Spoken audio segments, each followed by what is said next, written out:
ราบสวัสดีท่านผู้ชมทุกคนเลยนะครับผมวันนี้ผมพาท่านผู้ชมมาออกเล่แล้วนะครับจากหายไปประมาณสัก3 เดือนได้พวกว่านะ2 เดือนเรือ3 เดือนนานมากวันนี้ก็ลงมาตกเหมือนเดิมนะครับผมใจกุ้งเป็นเหมือนเดิมก็ไม้เดิมๆไม้เดิมๆไล่ๆคลิปก็อยู่ในไม้เดิมๆแต่ว่าในนี้มันไล่ไม้นะบางทีที่ลงคลิปลงไปนั่นนะก็ติดตามนะครับผมใจกุ้งเป็นวันนี้เยอะเลยกุ้งได้เสื้อมาเหมือนกันที่เราจ่ายกุ้งก้อยเจ้าประจำวันนี้พวกออกมาเป็นลอยเลยนะเพราะมันเป็นตัวเล็กนะกุ้งก้อยก็ติดตามนะครับ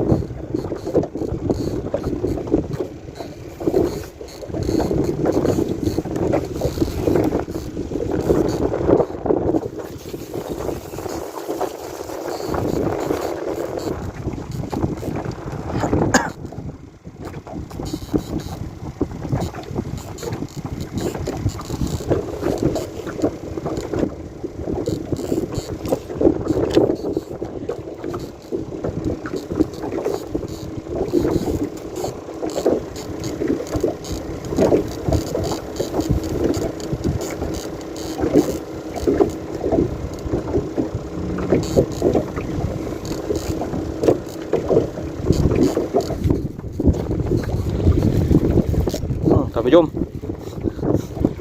ปกปิดเก็บถึงมันกิน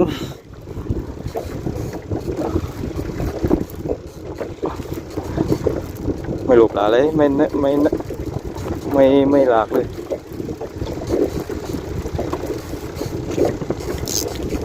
โอ้โหอังโจ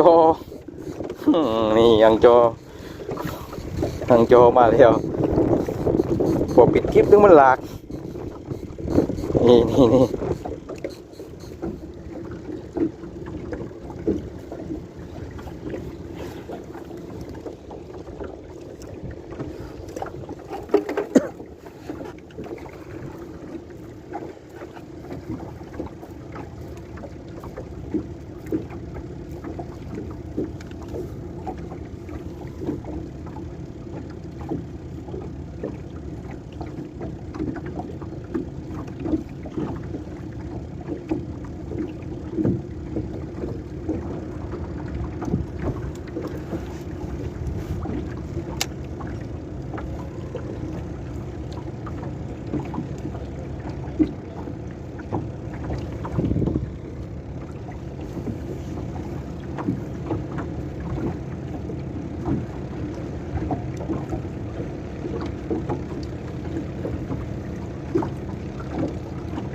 ไอ้ยาใหญ่เหลือเกิน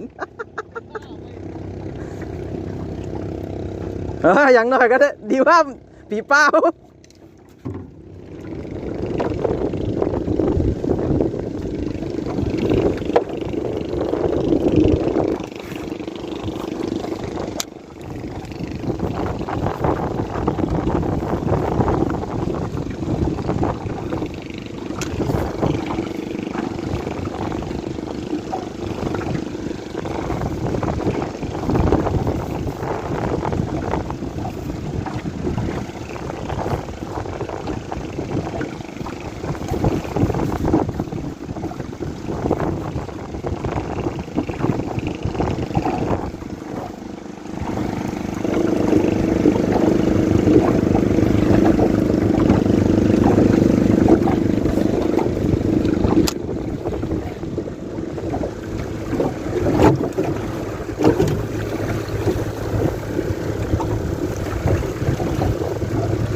ลาเปล่าปลาเปล่า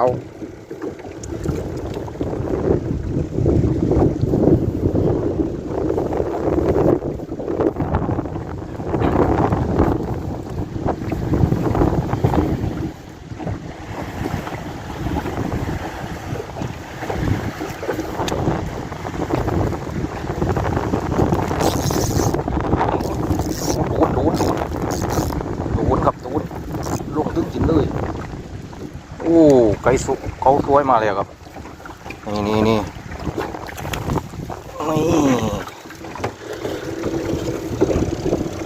ใส่น่ากินเลยนี่ครับผม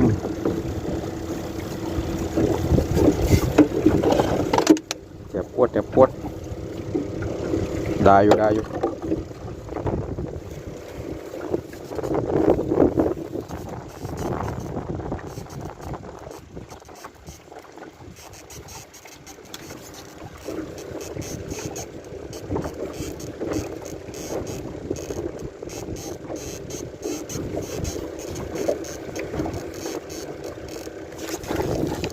โดนลุงตึงกินเลยอ่ะลุงเขาปล่อยแหลกเร่งครับปล่อย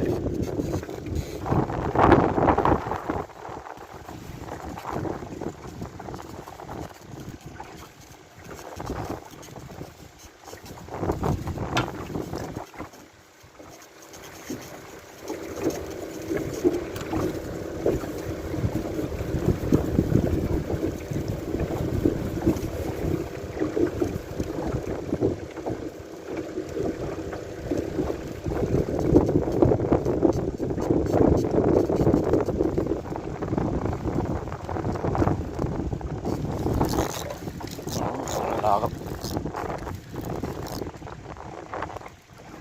โอ้ลูกเขาแล้วครับปล่อยเล็กเร่งครับเล็ก